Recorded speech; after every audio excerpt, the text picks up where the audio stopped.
ठीक है। Slack lime का फॉर्मूला हमें याद रखना है, CaOH होल ट्वाइस। अब यहाँ पर हीट रिड्यूस हो रही है, मतलब निकल रही है, इवॉल्व हो रही है, ठीक है। तो ये सिंपल सी रिएक्शन आपकी हो गई कॉम्बिनेशन रिएक्शन। इसके बहुत सारे एग्जाम्पल्स आपको बुक में मिलेंगे, मैंने बस थोड़ा सा समझाने के लिए एक एग्जाम्पल आपका ले लिया है। फिर दूसरी आती है डिकम्पोजिशन रिएक्शन। डिकम्पोजिशन हम लोगों ने शब्द पढ़ा हुआ है, डिकम्पोज होना यानी कि टूटना, ठीक है। कोई भी चीज़ है वो अपनी आपको तोड़ के एक नया एलिमेंट बना रही है, तो वहाँ पे वो डिकम्पोज हो रही है, तो वो रिएक्शन हमारी कहलाती है decomposition reaction. Breakdown of single reactant to form two और मोर रिएक्टेंट, ठीक है। ए था, डिकम्पोजिशन रिएक्शन हुई, तो ये बी और सी में टूट गया, ठीक है। दोनों अलग अलग एलिमेंट्स हमको मिल गए। अब ये जो डिकम्पोजिशन होता है वो अपने आप तो होगा नहीं, है ना, कि सामान हमने रख दिया है और वो अपने आप डिकम्पोज हो जाएगा, अपने आप नहीं होगा। उसको डिकम्पोज कराने के लिए हमको कोई कंडीशन देनी होगी, जैसे कि या तो हमें उसे गर्म करना पड़ेगा, या करंट देना पड़ेगा, या फोटोसिंथेसिस, वो सॉरी फोटोसिंथेसिस नहीं, फोटोकेमिकल डिकम्पोजिशन करना पड़ेगा, ठीक है। ये प्रोसीजर्स होते हैं किसी भी चीज़ को तोड़ने के, किसी भी एलिमेंट में डिकम्पोजिशन रिएक्शन करवाने के। तो अगर हम उसे हीट के थ्रू तोड़ रहे हैं, डिकम्पोज करा रहे हैं, तो वो कहलाती है थर्मल डिकम्पोजिशन, ठीक है बच्चों। थर्मल का मतलब होता है टेम्परेचर। टेम्परेचर के थ्रू अगर हम किसी चीज़ को तोड़ रहे हैं तो वो थर्मल डिकम्पोजिशन हो गया। अब यहाँ पे आपने फिर से देखिए, CaCO3 सॉलिड फॉर्म में है, उसको हमने हीट किया। CaCO3 को हम क्या कहते हैं, कैल्शियम कार्बोनेट, ठीक है, याद रखिएगा।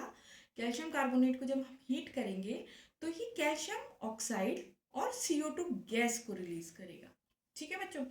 तो यहाँ पर जब ये हीट दे रहे हैं, इसका मतलब है ये एक एलिमेंट जब दो में टूट गया in the presence of heat, then this particular reaction is known as thermal decomposition, ठीक है। अगर कोई रिएक्शन है जिसमें हम इलेक्ट्रिकल एनर्जी दे रहे हैं, जैसे H2O, वाटर का मॉलिक्यूल है हमारे पास, 2 मॉलिक्यूल्स ऑफ वाटर, और उसको हम इलेक्ट्रिक करंट दे रहे हैं, तो यहाँ पर हम बेसिकली क्या कर रहे हैं, हाइड्रोजन है और ऑक्सीजन दोनों को अलग अलग कर रहे हैं। तो अगर देखें तो ये एक एलिमेंट दो में टूट गया, ठीक है, एक चीज दो में टूट गई, तो यहाँ पर फिर से डिकम्पोजिशन हुआ, लेकिन किसकी प्रेजेंस में हुआ, इलेक्ट्रिक करंट की प्रेजेंस में हुआ, तो इसको हम क्या कहेंगे, इलेक्ट्रोलिसिस, ठीक है। इसके बाद है फोटोलिसिस या फोटोकेमिकल डिकम्पोजिशन। फोटो का जहां पे भी शब्द आ जाए वहां समझ लीजिए आपका काम है लाइट, यानी जो काम हो रहा है वो लाइट के प्रेजेंस में हो रहा है। इसीलिए अभी मैंने आपको एग्जांपल दिया था फोटोसिंथेसिस का, तो वहां पे भी जो फोटो लगा था शब्द, वो फोटो इसीलिए लगा था क्योंकि वो पूरी रिएक्शन लाइट के प्रेजेंस में होती है, सनलाइट के प्रेजेंस में होती है। यहाँ पर भी फोटोकेमिकल डिकम्पोजिशन है, यानी कि लाइट के प्रेजेंस में केमिकल डिकम्पोजिशन किया जा रहा है, ठीक है, इन the presence of light energy. तो यहाँ पे सिल्वर क्लोराइड ले लिया हमने AgCl, जिसको हमने जब लाइट एनर्जी उस पे रखी डाली गई, तो वो सिल्वर और क्लोरीन दो अलग अलग एलिमेंट्स में टूट गया, ठीक है बच्चों। इसके बाद है आपका एक्सोथर्मिक और एंडोथर्मिक रिएक्शन। नाम से समझ लीजिए बहुत आसानी से, एक्सो, एक्सो आप लोगों ने देखा होगा पिक्चर हॉल में लिखा होता है एग्जिट, एग्जिट का मतलब होता है बाहर जाना, है ना। तो एक्सो भी यहाँ पर बाहर के लिए ही यूज किया गया है। एक्सोथर्मिक, थर्मिक थर्म टेम्परेचर से रिलेटेड, टेम्परेचर यानी कि हीट। तो जब हीट बाहर निकलती है रिएक्शन से, तब हम उसे बोलते हैं एक्सोथर्मिक रिएक्शन। और जब कोई रिएक्शन हीट लेके आगे काम प्रोसीजर पूरा कर रही है, उसको हम कहते हैं एंडोथर्मिक रिएक्शन, ठीक है बच्चों। एक्सो से याद रखिए एग्जिट, और एंडो का मतलब हो गया इनसाइड, ठीक है। तो आपको आसानी से याद हो जाएगा, इसलिए ये बात बताई गई है कि एक्सो मतलब रिलीज ऑफ एनर्जी और endo means absorption of energy, हमने एनर्जी हीट के फॉर्म में पहले दी, फिर उसको आगे रिएक्शन करने में आसानी हुई। अब एक्सोथर्मिक की रिएक्शन आप देख लीजिए, बहुत आसानी से समझ में आ जाएगा। पहला है रिस्पिरेशन, ये भी आप लोगों ने बचपन से पढ़ी होगी कि ग्लूकोज को जब हम ऑक्सीजन के साथ रिएक्ट करवाते हैं तब हमारा कार्बन डाइऑक्साइड और वाटर रिलीज होता है प्लस एनर्जी रिलीज होती है। ये जो एनर्जी है ये क्या है, हीट के फॉर्म में निकल रही है। तो ये कौन सी हो गई, एक्सोथर्मिक रिएक्शन। जब आपकी एनर्जी प्रोडक्ट साइड पे लिखी हुई हो तो वो एक्सोथर्मिक, ठीक है। और जब एनर्जी किस तरफ लिखी हो, रिएक्टेंट की तरफ लिखी हो, तो वो एंडोथर्मिक, क्योंकि वो उसे लेगी। Burning of natural gas methane, methane का फॉर्मूला होता है CH4। आप आगे जब चैप्टर 4 पढ़ेंगे कार्बन एंड इट्स कंपाउंड, उसमें बहुत आसानी से आपको सारे नाम याद हो जाएंगे, ठीक है। तो मीथेन हो गई CH4, ऑक्सीजन के प्रेजेंस में हमने इसको रिएक्ट करवाया तो हमको मिला कार्बन डाइऑक्साइड, वाटर और फिर से हीट, फिर हीट निकली तो यानी कि exothermic reaction. Burning of magnesium ribbon, ये आपने क्लास 9 में भी पढ़ी होगी, ठीक है।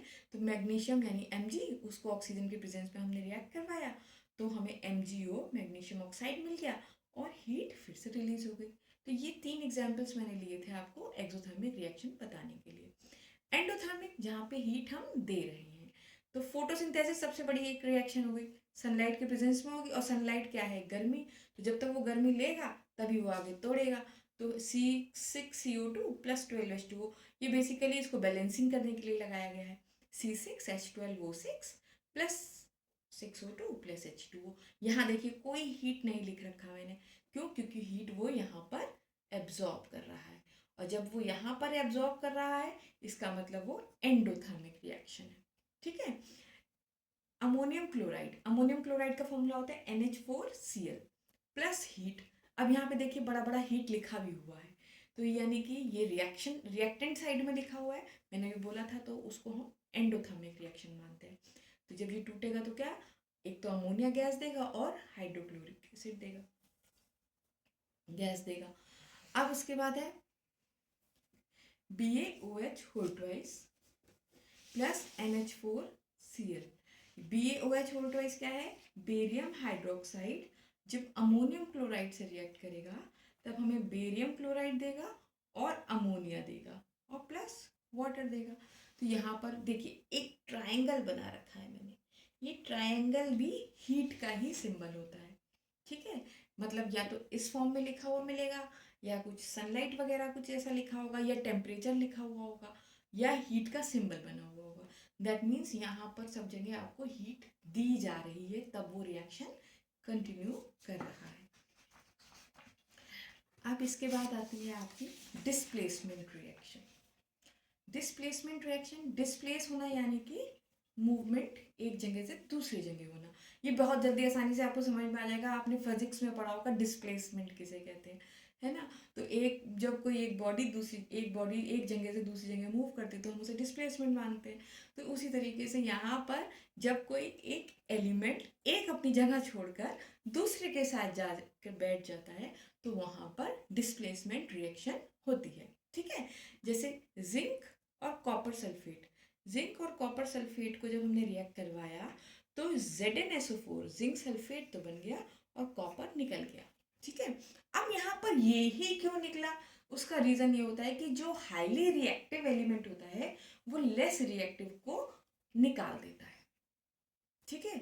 ये याद रखना बच्चों कि हाईली रिएक्टिव जो होता है, more reactive elements displace less reactive element from its compound, ठीक।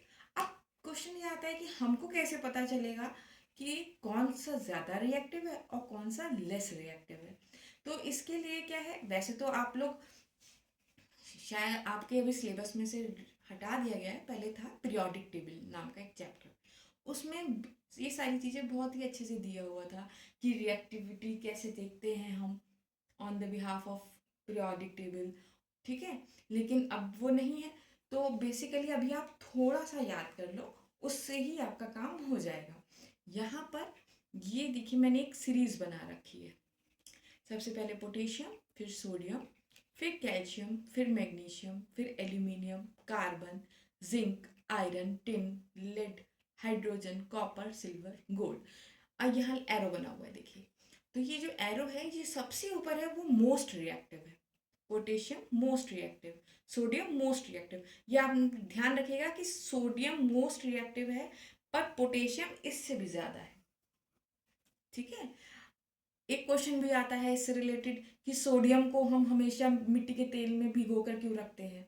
क्वेश्चन आता है 10th में ज़्यादातर, या आप जब बुक में देखेंगे तो कहीं ना कहीं दिखेगा ज़रूर ऐसा लिखा हुआ कि सोडियम को हम सनलाइट में नहीं रखते या केरोसिन ऑयल में डिप करके क्यों रखते, because that is more reactive, most reactive element in the series. ठीक है, अब हम इस सीरीज को याद करेंगे। अब याद करने का तरीका क्या है, please stop calling me a careless zebra, instead try learning how copper save girls gold. ठीक है, please stop calling me a careless zebra, instead try learning how copper saves gold. अब आप यहाँ पे देखिए, P for potassium, P for please, S for sodium, S for stop, Ca calcium तो Ca calling, M magnesium, मी, ए carbon का Ca हमने लिया तो बन गया केयरलेस, जिंक का Z जेब्रा, आयरन का आई इंस्टेड, टिन का ट्राई, एल का लर्निंग, हाइड्रोजन का हाउ, कॉपर से कॉपर, सिल्वर का S से बन गया सेव और गोल्ड का gold. Please stop calling me a careless zebra, instead try learning how copper saves gold. इसको आप आसानी से याद कर सकते हैं और इसके बिहाफ पे आप पूरी रिएक्टिव सीरीज को भी याद कर लेंगे कि हाईली रिएक्टिव कौन है और लेस रिएक्टिव कौन है। इसके बाद है आपका डबल डिस्प्लेसमेंट रिएक्शन। बेसिकली ये पार्ट है एक तरीके से डिस्प्लेसमेंट रिएक्शन का। डिस्प्लेसमेंट रिएक्शन में अभी हमने क्या बोला था कि एक एलिमेंट दूसरे को डिस्प्लेस कर देता है, अभी मैंने एक कहा था। डबल डिस्प्लेसमेंट में क्या होगा, टू डिफरेंट आयंस या ग्रुप ऑफ एटम्स क्या करेंगे, रिएक्ट करेंगे और आपस में एक दूसरे को डिस्प्लेस कर देंगे। ठीक है, जैसे सोडियम सल्फेट और बेरियम क्लोराइड। तो इसमें क्या हुआ, सोडियम सल्फेट ने बेरियम के साथ जुड़ गया और क्लोराइड सोडियम के साथ आके जुड़ गया। तो ये देखा जाए तो यहाँ से डिस्प्लेस हो गया और ये यहाँ से डिस्प्लेस हो गया, दो एलिमेंट डिस्प्लेस हुए, इसलिए हम इसको क्या कहेंगे, डबल डिस्प्लेसमेंट रिएक्शन। ठीक है, ये बन गया BaSO4 और NaCl। अब आप यहाँ देखिए, यहाँ मैंने एक एरो लगा रखा है नीचे की तरफ डायरेक्शन। ये क्या बताता है, ये बताता है प्रेसिपिटाइजेशन। प्रेसिपिटेट मैंने आपको क्या बताया था कि थक्का जम जाता है, जब दूध फटता है तो वो नीचे बैठ जाता है, थक्के थक्के सा होने लगता है, उसी को भी प्रेसिपिटाइजेशन बोलते हैं। तो ये जो है ये यही शो कर रहा है कि वो जो है एलिमेंट वो नीचे बैठ जाएगा और किस कलर का होगा, वाइट कलर का होगा। बहुत छोटी छोटी सी बहुत बारीक बारीक सी चीजें आपको एग्जाम्स में पूछी जा सकती हैं कि बेरियम सल्फेट जो प्रेसिपिटेट बनता है उसका कलर क्या होता है। ठीक है, अगर हम सोडियम सल्फेट को किस चीज से रिएक्ट करवाएं कि बेरियम सल्फेट मिल जाए। ठीक, अब तीसरा टाइप क्या बन सकता है कि सोडियम सल्फेट बेरियम क्लोराइड के साथ रिएक्ट कर रहा है तो कौन कौन से प्रोडक्ट बनेंगे। बहुत सारे तरीकों से क्वेश्चन को हम घुमा के पूछ सकते हैं। तो एक सीधे पैटर्न में आप लोग नहीं पढ़िएगा, हर एक चीज़ को हर एक एंगल से पढ़ने की कोशिश करिएगा कि कहीं पर रिएक्शन का नाम भी पूछा जा सकता है कि इसको आप लिखिए और बताइए कि कौन से टाइप की रिएक्शन हो रही है, तब आपको ये बताना पड़ेगा कि यहाँ पे डबल डिस्प्लेसमेंट हो रहा है ना। तो हर एक चीज़ को बहुत बारीकी से पढ़ना पड़ेगा। इस वीडियो में ये मैं केवल आपको एक ओवरव्यू दे रही हूँ, मतलब चैप्टर को आसानी से समझने के लिए कि कौन सी चीज़ क्या है, लेकिन थोरोली आपको बुक को कंसल्ट कर लीजिएगा और उसमें आपको कोई भी डाउट आता है तो आप मुझे कमेंट्स में बता दीजिएगा। नेक्स्ट रिएक्शन जो है वो है ऑक्सीडेशन रिडक्शन रिएक्शन। ये इम्पॉर्टेंट रिएक्शन है क्योंकि आप इसे 11th 12th में एज ए चैप्टर भी पढ़ेंगे, हो सकता है पढ़े हो अगर सिलेबस रिवाइज ना हुआ हो तो। ऑक्सीडेशन क्या है, ऑक्सीडेशन एक प्रोसेस है जहां पर ऑक्सीजन किसी एलिमेंट में जुड़ जाती है। ठीक है, अब एक तरीका तो यह है कि ऑक्सीजन जुड़ जाती है और दूसरा हम ये कह सकते हैं कि वहां से हाइड्रोजन निकल जाती है। इतनी बात समझ में आ रही है? ऑक्सीजन का जुड़ना या हाइड्रोजन का निकलना ऑक्सीडेशन कहलाता है। इतनी बात समझ में आ गई होगी आप लोगों को। जैसे यहाँ पर देखिए, कॉपर को जब हमने ऑक्सीजन से रिएक्ट करवाया तो कॉपर ऑक्साइड मिल गया। यहाँ पे ये ऑक्सीजन कॉपर के साथ जुड़ गया, तो ये ऑक्सीजन का जुड़ना हो गया, तो यानी कि यहाँ पर ऑक्सीडेशन हो गया। अब नेक्स्ट इक्वेशन देखिए, H2S यानी हाइड्रोजन सल्फाइड को जब हमने क्लोरीन से रिएक्ट करवाया तो ये S तो अलग हो गया और HCl बन गया, यानी यहाँ से हाइड्रोजन इसमें जुड़ गया। ठीक है, तो इस S में से तो निकल गया ना हाइड्रोजन, इस S में से हाइड्रोजन निकल गया, तो यहाँ पर क्या हो गया? रिडक्शन, ओ सॉरी ऑक्सीडेशन। और यहाँ पे क्या हो गया? आगे बताते हैं, रिडक्शन होता है। ठीक है, अब ऑक्सीडेशन हमें समझ में आ गया कि ऑक्सीजन का जुड़ना और हाइड्रोजन का निकलना ऑक्सीडेशन है। तो रिडक्शन क्या है? इसी का उल्टा। ठीक है, ऑक्सीजन का निकलना और हाइड्रोजन का जुड़ना। जैसे यहाँ पे हमने देखा पोटेशियम क्लोराइड, पोटेशियम क्लोराइड को जब हमने हीट किया तो पोटेशियम क्लोराइड बन गया और ऑक्सीजन निकल गई। ऑक्सीजन रिड्यूस हो गई ना, इसमें से निकल गई। ऑक्सीजन का निकलना रिडक्शन होता है, बताया अभी। ठीक, और हाइड्रोजन का जुड़ना, तो यहाँ सोडियम के साथ हाइड्रोजन को रिएक्ट करवाया, सोडियम हाइड्राइड बन गया, H आके इसके साथ जुड़ गया, तो यहाँ पे क्या हो गया? सोडियम हाइड्राइड, यहाँ पर बन गया रिडक्शन। क्या? हाइड्रोजन का जुड़ना, यहाँ ऑक्सीजन का निकलना। ठीक है, अब आप लोगों ने अभी तक कुछ रिएक्शंस देखी होंगी कि जहाँ पर दो दो एलिमेंट्स हैं एज ए रिएक्टेंट और दो हैं एज ए प्रोडक्ट। तो अगर कहीं से ऑक्सीजन निकलेगी तो कहीं तो जुड़ेगी, हो सकता है ना भी जुड़े, लेकिन एक पॉसिबिलिटी है कि वो जुड़ भी जाए। तो ऐसी रिएक्शन जहाँ पे ऑक्सीडेशन भी हो रहा हो और रिडक्शन भी हो रहा हो, उसको हम क्या बोलते हैं? Oxidation, redox reaction. उसको हम क्या बोलते हैं? Redox reaction.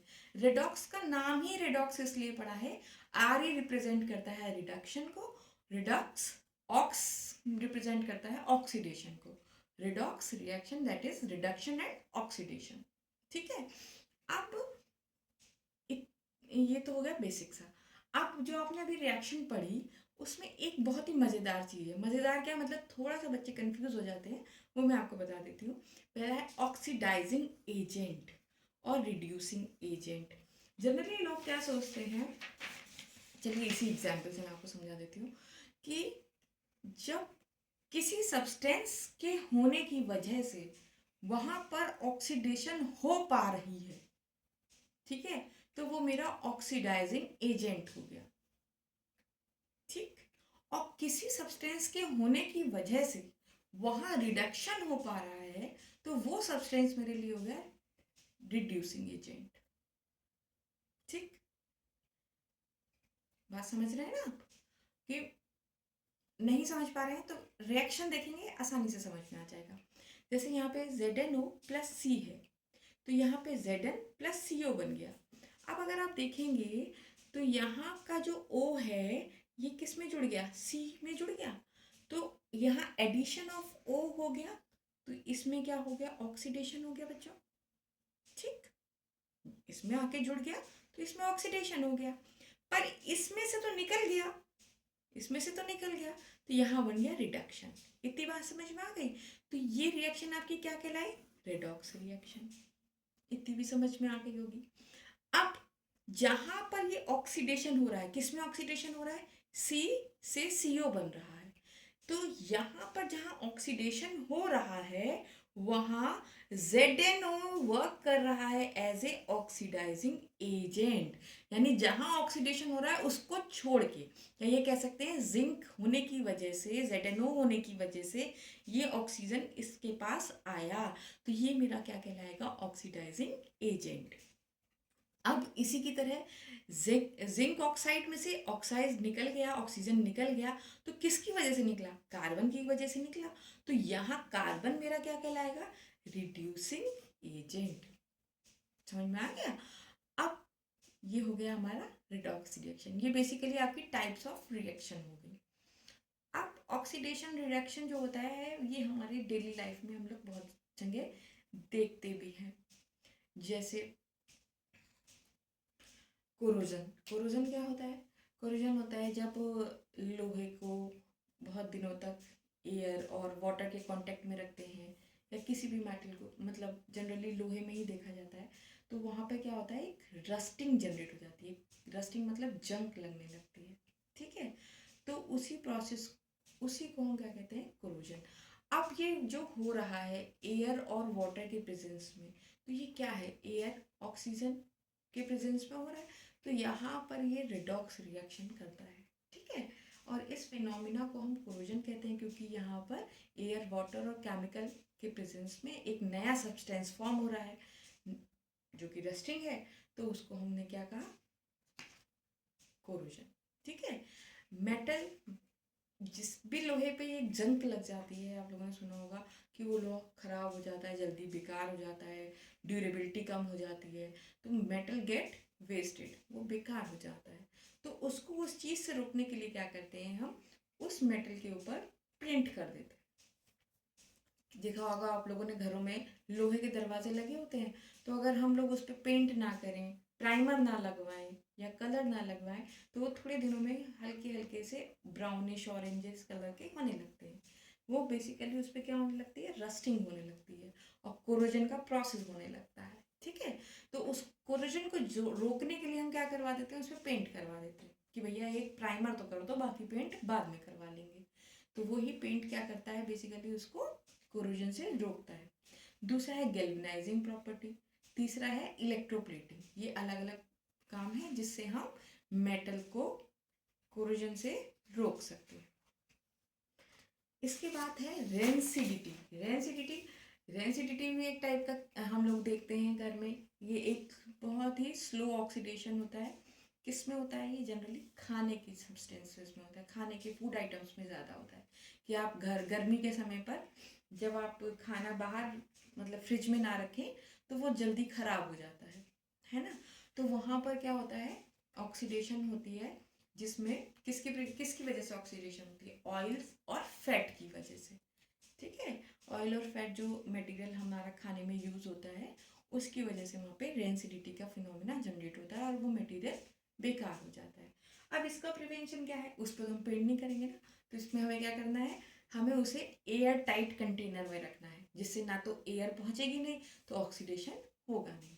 या फिर हम उसे रेफ्रिजरेटर में रख दें, टेम्परेचर कम करके, जैसे एट लो। आपको पता है ये फ्रिज सबके ठंडे ही रहते हैं, ठंडे रहने का मतलब है एट लो टेम्परेचर। तो हम उसे किसी भी सामान को, जो बना हुआ सामान है, उसको हम फ्रिज में रख देते हैं। या फूड में कोई एंटीऑक्सीडेंट मिला देते हैं, एंटीऑक्सीडेंट जो ऑक्सीडेशन ना होने दे। इसी तरीके से आप लोगों ने जो पैकेट फूड खाते हो, जैसे चिप्स खाते हैं हम लोग, उसमें गैस भरी होती है ना, थोड़े से चिप्स निकलते हैं, वो कौन सी गैस होती है, वो गैस होती है नाइट्रोजन, जो कि क्या करती है, रेंसिडिटी को प्रिवेंट करती है, इसलिए डाला जाता है, ठीक, ताकि सामान बहुत लंबे समय तक चले। ठीक है बच्चों, तो ये बेसिक सा आपका हो गया क्लास 10th का चैप्टर 1, जिसका नाम है केमिकल रिएक्शंस। इसको मैंने बस थॉरली आपको पढ़ा दिया है कि कोई भी टॉपिक जो आपको आसानी से समझ में आ जाए वो उस तरीके से। लेकिन इसमें कुछ रिएक्शन है, मैंने एक करके ही सिर्फ एग्जाम्पल लिए हैं। आप अपनी बुक में देखेंगे तो आपको हो सकता है मल्टीपल एग्जाम्पल्स मिल जाए, तो आप एक एक इक्वेशंस को पढ़िएगा और उसको समझने की कोशिश करिएगा। इन केस आपको अगर नहीं समझ में आता है तो आप मुझे कमेंट में बताइएगा, I will solve your problem. और बेसिकली इसके क्वेश्चंस थोड़े से टिपिकल भी हो सकते हैं, तो अगर आपको क्वेश्चंस की सीरीज़ चाहिए हो तो आप मुझे कमेंट्स में बताइएगा, मैं इसके क्वेश्चंस की सीरीज़ भी आपके लिए प्रिपेयर कर दूँगी कि किस टाइप के क्वेश्चंस आते हैं। और आप मेरे चैनल को सब्सक्राइब करें, जो कि मुझे मोटिवेट करता है आप लोगों के लिए वीडियो बनाने के लिए। Thank you.